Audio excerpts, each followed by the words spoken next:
नमस्ते दोस्तों, मेरा नाम है निकेश शर्मा। कभी आपने सोचा है कोई ऐसा देश जहाँ पे सब कुछ उसी देश में मैन्युफैक्चर हो? यानी कि सब कुछ, आप सुई से लेकर के पूरे शिप तक सब कुछ एक ही देश में मैन्युफैक्चर हो रहा है। कुछ भी इम्पोर्ट नहीं करना पड़ रहा, हमें किसी दूसरे देश पर डिपेंडेंट नहीं होना पड़ रहा, हमें बाकी क्लाइमेटिक कंडीशंस पे डिपेंडेंट नहीं होना पड़ रहा, सब कुछ हम अपने देश में ही बना रहे हैं। ये सोचते ही सबसे पहले चीज़ जो दिमाग में आती है कि बहुत सारी जॉब्स बढ़ जाएंगी, बहुत सारी हमें मौके मिलेंगे अपना टैलेंट शो करने के लिए, क्योंकि मैन्युफैक्चर भी देश में होगा, फिर सेल प्रोडक्ट्स बढ़ेंगे तो सेलिंग बढ़ेगी, तो बहुत सारी जॉब्स बढ़ जाती हैं। एक इसी तरीके की सोच लेकर के इस बार हमारे प्राइम मिनिस्टर श्री नरेंद्र मोदी जी अपना सेल्फ रिलायंस यानी कि आत्मनिर्भर भारत का कॉन्सेप्ट लेके आए हैं। अब ये सोच कहाँ तक प्रैक्टिकली पॉसिबल है?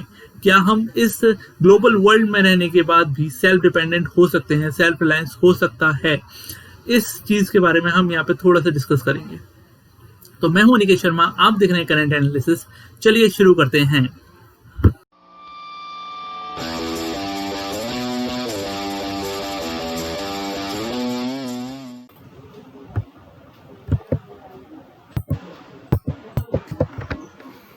आत्मनिर्भर भारत यानी कि सेल्फ रिलायंट इंडिया, आज हम इसके बारे में थोड़ा सा स्टडी करेंगे। तो सबसे पहले शुरुआत करते हैं इंट्रोडक्शन से।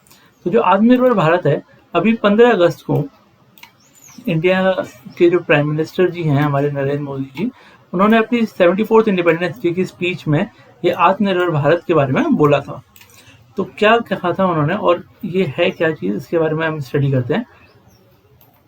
तो ये जो है आत्मनिर्भर भारत, ये इस पेंडेमिक में जो हमारा पेंडेमिक का सिचुएशन है, आत्मनिर्भर भारत हमारे इस पेंडेमिक के सिचुएशन में जो इकोनॉमिक पैकेज है, उस इकोनॉमिक पैकेज में ये अनाउंस किया गया, उसी इकोनॉमिक पैकेज का पार्ट है ये हमारा आत्मनिर्भर भारत। तो इसके दो अप्रोचेज। पहला अप्रोच जो है इसका, वो है आत्मनिर्भर भारत का कि हम बैन लगा दें हमारे गुड्स के इंपोर्ट पे, फॉरेन प्रोडक्ट्स में जो इंपोर्ट हो रहा है उनके इंपोर्ट पे बैन लगा देते हैं। दूसरा है कि हम प्रेफरेंस देते हैं, प्रमोट करते हैं इंडिजिनस चीज़ों को, जो इंडिया की बनाई हुई चीज़ें हैं, ताकि वो उससे हमें एक एडवांटेज मिले। क्या एडवांटेज मिले? कि वो मैच कर सकें कॉस्ट और क्वालिटी को उसके काउंटर पार्ट्स की, उसके काउंटर पार्ट से उसकी कॉस्ट और क्वालिटी को मैच कर सकें। तो जो फर्स्ट अप्रोच है उसके बारे में पढ़ते हैं। तो मिनिस्ट्री ऑफ डिफेंस ने रिसेंटली अनाउंस किया कि वो बैन कर देंगे 101 डिफेंस प्रोडक्ट्स को, राइट। 101 की डिफेंस प्रोडक्ट को वो बैन कर देंगे, ताकि वो डिफेंस सेक्टर में जो सेल्फ रिलायंस है वो लेके आ सके, आत्मनिर्भरता सेल्फ रिलायंस डिफेंस सेक्टर में लेके आ सके। तो लेकिन कितना, हाउ मच इंडिजिनस, उससे क्या फायदा हुआ? हम जो सब सिस्टम्स हैं वो उसको अभी भी विल गो ऑन, यानी कि हम सब सिस्टम्स को अभी भी इंपोर्ट कर रहे हैं, लेकिन हमने जो होल सिस्टम है उसको बैन कर दिया है। तो उसके सब पार्ट्स जो है वो अभी भी इंपोर्ट किए जा रहे हैं, लेकिन अभी अच्छे से नहीं समझ में आया। हम बात करेंगे एग्जाम्पल के साथ। तो एग्जाम्पल है फर्स्ट जो अप्रोच है उसका, तेजस, कॉम्बैट एयरक्राफ्ट लाइक तेजस। तेजस का 70% जो सिस्टम है वो इंपोर्ट किया गया है। जैसे कि जो लाइफ कवर सिस्टम है उसका, वो इंपोर्ट किया गया है जनरल इलेक्ट्रिक के थ्रू, पहली चीज। दूसरा एक एग्जांपल है जो उसका रेडार सिस्टम है, वो तेजस के थ्रू, जो तेजस का रेडार सिस्टम है वो इजराइल से इंपोर्ट किया गया है। अब अगर देखा जाए तो फर्स्ट जो हमारी अप्रोच है उसके साथ बहुत सारी प्रॉब्लम्स है। कैसी प्रॉब्लम्स है? पहली चीज कि ये कोई बहुत ही जल्दी होने वाली चीज नहीं है, 5 ईयर में नहीं हो सकता।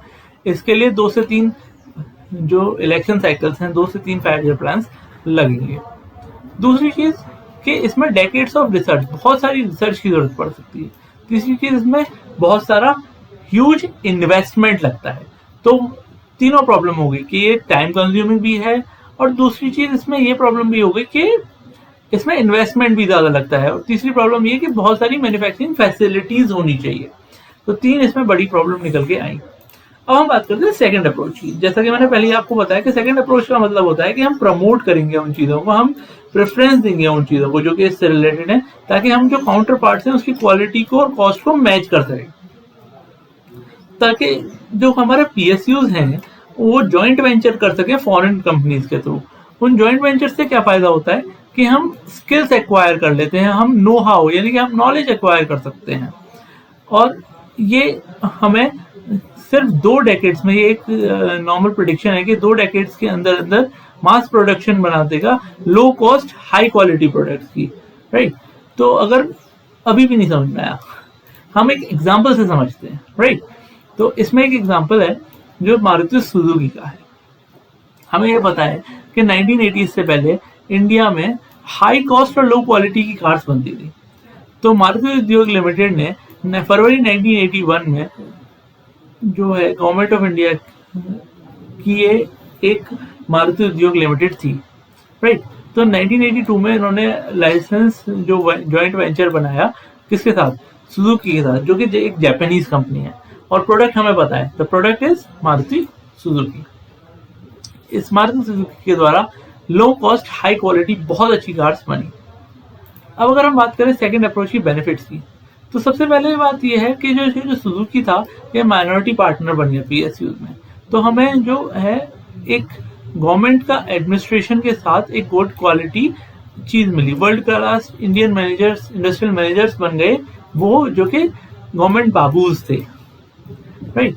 तो अगर हम ये कहें कि भैया इस तरीके की सक्सेसेस जो हैं वो सिर्फ पास्ट में ली गई हैं, तो ये गलत होगा। इस तरीके की रिसेंट सक्सेस भी हैं जो कि है सैमसंग और वन प्लस। ये जो सैमसंग एंड वन प्लस हैं, ये अब ये कह रहे हैं कि हम इंडिया में ही मैन्युफैक्चर करेंगे। तो it is also the recent success of this approach. तो अगर हम देखें तो जो दोनों अप्रोचेज हैं, फर्स्ट अप्रोच और सेकंड अप्रोच, इंडिया दोनों अप्रोचेज लेकर के चल रहा है। फर्स्ट अप्रोच भी लेकर के चल रहा है और सेकंड अप्रोच भी चल रहा है। फाइनल रिजल्ट ये डिपेंड करता है कि हम कौन सी अप्रोच लेके चल रहे हैं।